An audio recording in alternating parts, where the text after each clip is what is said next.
kulanti wacan oo wanaagsan saaxiibayaal ku soo dhawaada barnaamijka xog iyo xaqiiqo barnaamijka qaybtan waxaynu ku eegaynaa warbixin ku saabsan maxay yihiin afarta arrimood ee uu ra'iisul wasaaraha Itoobiya Abiy Ahmed uu ku guuleystay intii uu xilka dalkaasi hayay tan iyo markii uu ra'iisul wasaaraha Itoobiya Abiy Ahmed uu 2018 majaraha dalkaasi qabtay waxa lagu amaanay inuu yahay hogaamiye nabadeed oo la yimid dardar cusub oo dhaqaale iyadoo dalkaasi uu caan ku yahay caburin iyo sabalnimo ba'an Abiy Ahmed wuxuu ku guuleystay abaalmarinta nabadda ee Nobel Peace Prize kadib markii uu 2019 soo afjaray dagaalkii xadka Itoobiya iyo Eritrea u dhaxeeyay balse wixii intaasi ka dambeeyay waxa lagu dhaleecaynayaa ficilada ay dawladdiisa ka sameysay dagaalka deegaanka Tigreega iyo inuusan ka dhameyn barnaamijyadiisa dib u habeynta ee horay uu u ballan qaaday wuxuuna markii ugu horeysay uu ka qayb galayaa doorashadii guud ee ugu horeysay ee loo asteeyay inay qabsoonto 21 bishan June haddaba waxaynu eegaynaa qaar ka mid ah sheegashooyinkiisii ugu muhiimsanaa xilligii uu ku jiray ololihiisa doorashada ilaa hadda ku dhawaad 45,000 oo maxbuus ayaa la sii daayay maxaa ka jira arrintaasi hay'adaha u dooda xuquuqda aadanaha waxay dalka Itoobiya muddo dheer ku eedeynayeen inay xabsiga u taxawdo mucaaradka dawladda ka soo horjeeda balse Abiy sanadkii ugu horeeyay xilka ra'iisul wasaaraha uu qabtay wuxuu xabsiga ka sii daayay maxaabiis siyaasadeed ee xabsiyada dalkaasi ku jiray Fasaha Tekel oo ah cilmi baadhe ka tirsan hay'adda xuquuqda aadanaha Amnesty International wuxuu sheegay tirada rasmiga ee maxaabiista la sii daayay inaan la haynin balse ay ku dhow yihiin ilaa iyo 45,000 inkasta oo qaar ka mid ah siyaasiyiinta mucaaradka qaarkood xabsiga loo taxaabay Abiy Ahmed inta uu tirada dalkaasi hayay hay'adaha u dooda xuquuqda aadanaha waxa ay sheegeen inay hayaan cadeymo muujinaya kumanaan dad ah oo xabsiyada la dhigay cadeymo ay hay'adda Amnesty International ka soo aruurisay xabsiga Tolay waxay muujinaysaa ugu yaraan 10,000 oo maxbuus inay xiran yihiin iyada oo xabsi wadareedkii ugu horeeyay uu bilowday bishii Janaayo sanadkii 2019 uuna socday ilaa bishii Sebtembar ee isla sanadkaasi ayay tiri Amnesty International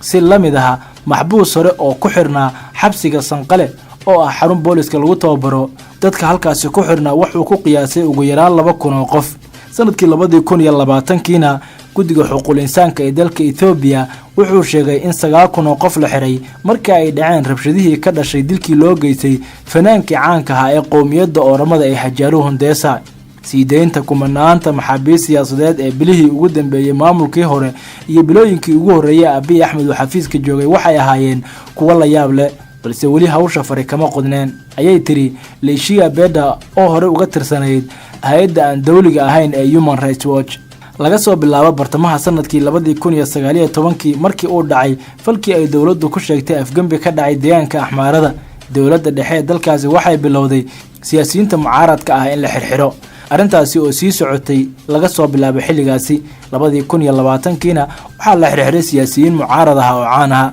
taageerayaashooda iyo qaar ka mid ah qoysaskooda wariyaal iyo waliba fanaaniin waxyaabaha kale ee Abiy Ahmed uu ku dooda inuu u qabsoomay waxa ka mid ah biyo xireenka weyn oo Suudaan fatahaad ka badbaadiyay biyo xireenka weyn ee ay Itoobiya dhisayso wuxuu ku yaalaa Niilka Buluugaha ee maraya xadka waqooyi galbeed ee ay Itoobiya la wadaagto dalka Suudaan mashruucan oo ay dawladda Itoobiya sheegtay inuu door lixaad leh uu ka qaadanayo horumarka dalkaasi maadaama mashruucaasi uu dalka ka helayo quwad koronto oo aad u badan inkastoo mashruucaasi uu xiisad iyo khilaaf xooggan uu ka dhaxabuuray wadamada uu wabigaasi maro gaar ahaan dalalka Masar Suudaan iyo Itoobiya faa'iidooyinka uu leeyahay mashruucan ee Itoobiya ay ku andacoonayso waxa ka mid ah in wadamada Itoobiya ka hooseeya uu ka badbaadinayo fatahaad gaar ahaan dalka Suudaan si kastaba ha noqotee sanadkii la soo dhaafay kadib markii ugu horeysay ee la buuxiyay biyo xireenka bishii Luulyo wabiga Niilka wadamada Itoobiya ka hooseeya wuxuu ka abuuray fatahaadaha Suudaan waxay dhaceen bilihii Agoosto ilaa Sebtembar ee sanadkii 2020 muddadaasi biyo xireenka weyn ee Itoobiya wax faragelinaha kuma yeelan qulqulka biyaha wabiga ama daadadka Suudaan ayuu yiri Maxamed Bashiir oo ah cilmi baare ka tirsan jaamacadda Manchester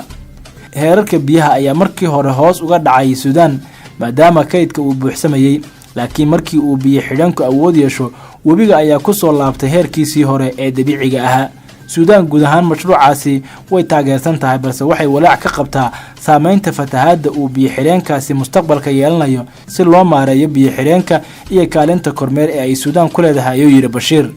waxyaabaha kale Abiy Ahmed uu sheegay inuu ku guuleystay waxaa kamid ah muddo 4 sano ah waxaan ku beeraynaa 20 bilyan oo geed. barnaamijkan dheeraynta ee dalka Ethiopia sanadkii 2018 waxaa ku dhawaaqay ra'iisul wasaare Abiy Ahmed isagoo sheegay qorshaha inuu yahay sanad walba in ilaa 2022 la beero 5 bilyan oo geed. dawladdu waxay sheegtay olole dhilbeeris ah oo la sameeyay sanadkii 2019 in dalka oo dhan lagu beeray in ka badan 4 bilyan oo geed iyadoo oo maalin kaliya ah la beeray 353 milyan oo geed. 2020 waxaa la beeray 5 bilyan halka qorshaha sanadkan uu yahay in 6 bilyan oo geed la beero. dawladduna waxa ay isku dhabar jebinaysaa sanadka soo socda in la beero 5 milyan oo geed oo dheeraad ah si yoolkii dhilbeerista ee hore loo qorsheeyay loo gaaro. sheekashada dawladda ayaa ah bartilmaameed cajiib ah balse xaqiijintiisu ay adag tahay. BBC-da waxay isku dayday inay raadiso xog la xiriirta dhilbeeristii 2019 la sameeyay balse cadeymaha ay heshay ayaa ah kuwa xadidan. tirada dhirta la beeray ayaa ah inta ay dawladda Ethiopia sheegtay balse ma jirto cid madax bannaan oo xaqiijin karta. sidoo kale waxa ay caqabad weyn ka jirtaa dhirta la beeray inay baxdo ama ay sii noolaato. khubarada arrimaha deegaanka waxa ay sheegeen in qiyaas ahaan 30% dhirta sanadkii hore la beeray ay dhici karto inay baxday halka uu Abiy Ahmed sanadkii 2020 sheegay dhirtii la beeray 2019 84% inay baxday. isgaarsiinta dalkaasi in la madax banaaneeyo ayaa ah waxyaabaha uu ra'iisul wasaaraha Ethiopia uu ku dhawaaqay ama uu ballan qaaday markii uu xilka yimid. Ethiopia ayaa markii ugu horeysay shatiyada isgaarsiinta madaxa bannaan bixisay iyadoo heshiiskaasi qarniyo laga dhursugayay. tallaabadaasi oo kamid ah isbedelada Abiy Ahmed hormuudka u yahay. xukuumaddiisa ayaa sanadkii 2018 shaaca ka qaaday in isgaarsiinta dalkaasi oo dawladda oo kaliya u xirnayd la madax banaaneeyo. shirkadda Ethiopian Telecom oo ay dawladdu leedahay ayaa ah shirkadda kaliya isgaarsiineed ee dalkaasi ka jirta balse isku dayada uu ku madax banaaneynayo isgaarsiinta ayuu kala kulmay caqabado ay kamid yihiin dhaqaale iyo waliba khubarada oo aad ugu yar. qorshaha cusub ee dawladda Ethiopia ayaa wuxuu yahay in saamiyada Ethiopian Telecom ay iibiso shatiye isgaarsiineedna ay siiso shirkadaha caalamiga ah ee buuxiya shuruudaha ay dawladda ku xulanayso. hase yeeshee muddadii loo qabtay in isgaarsiinta dalkaasi la madax banaaneeyo oo ku ekaa bishii Abriil waxaa kadib dhacay qorshaha ay dawladdu waday. bishii May laysan la siiyay shirkadda isgaarsiinta ee MTN ayay dawladdu kala laabatay halka laysanka labaad la siiyay shirkad loogu magac daray Global Partnership for Ethiopia. Brook Taye oo aha la taliyaha sare ee wasaaradda maaliyadda wakaaladda wararka ee Reuters wuxuu sheegay in dawladda arrintan ay ugu wacan tahay in isgaarsiinta dalka oo la madax banaaneeyo ay u baahan yihiin shuruud aad u adag.